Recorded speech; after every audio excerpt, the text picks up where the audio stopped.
Yurtimizda xorijiy tillarni o'rganishga qaratilayotgan e'tibor o'z samarasini bermoqda. Joriy yilning 8-12 may kunlari ingliz tili fani bo'yicha 30 ga yaqin mamlakatlardan 1,5 ming nafar o'quvchi ishtirokida tashkil etilgan nufuzli xalqaro ingliz tili olimpiadasida O'zbekiston terma jamoasi ilk ishtirokida muvaffaqiyatli natijalarni qayd etdi. Bu haqda batafsil navbatdagi lavhadan bilib olamiz. Iordaniya davlati ELO 2025 xalqaro ingliz tili olimpiadasi jahonning 30 ga yaqin mamlakatidan 1,5 ming nafar o'quvchi. Eng quvonarlisi ular orasida bizning o'quvchilarimiz ham bor. Xo'sh, mazkur olimpiadada ilk bor ishtirok etayotgan jamoamiz qanday natija ko'rsatarkan? Butun zal hayajonda. O'zbekiston Teams.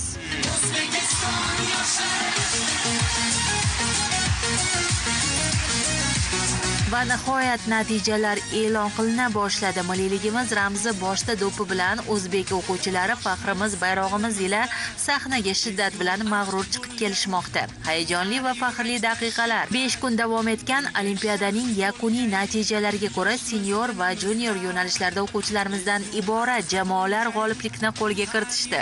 Odamlar badan tarbiya qilmaydi. Biz shu muammoni aniqladik va yechim sifatida biz programma yaratdik. O'sha programma orqali odamlar qayerlarda sport musobaqalari tashkil qilinayotganini bilib olishadi. Osongina o'zlarining hududlarida vaqtlariga qarab bemalol qatnashishlari mumkin. Taqdim etgan yechimlarimiz barcha hakamlarga juda ma'qul bo'ldi va ular bizni qo'llab bizga eng yuqori ballni qo'yishdi.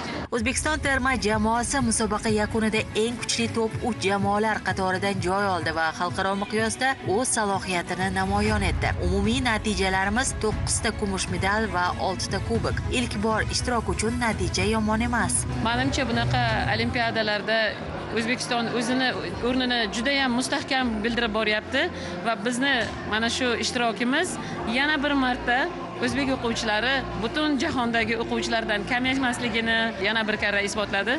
Biz bundan juda boshimiz ko'kka yetdi. Faxrlandik. Biz ham o'z navbatida o'quvchilarimizning mazkur nufuzli olimpiadadagi g'alabasi bilan muborakbod etamiz. Sohiba Akromova, Farhod Bosarov, Abdulloh Sultonxo'jayev, Zamon informatsion tahliliy dasturi uchun.